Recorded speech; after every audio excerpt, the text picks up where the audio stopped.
How to make your Twitter account private. Hi everyone, welcome back to our channel. In today's video, I will simply guide you through the steps on how you can make your Twitter account private. So just make sure to watch the video till the end.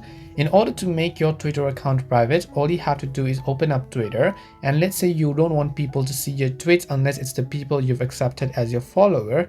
What you want to do is just tap the profile icon from the very top left hand side of the screen. Once you tap the profile icon, scroll down to the bottom, then just go to the option called settings and support and make sure to tap on it. Once you tap on settings and support, this time again you want to go to settings and privacy and then tap on it again.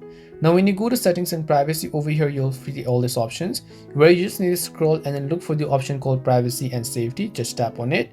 Once you go to privacy and safety, here you'll find the option called audience and tagging, which is at the very top of the screen. So you simply want to make sure to tap on the audience and tagging option.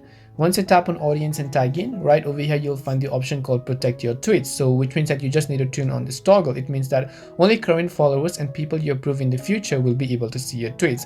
Now when you turn on this protect tweet feature, it basically means that you've made your Twitter account private and not all people will be able to view your tweets unless you chose to make it public. So I hope this video helped you, and if it did help you, then make sure to leave a like and subscribe to the channel. If you have any questions, feel free to leave them down. Thank you very much for watching and see you in the next video.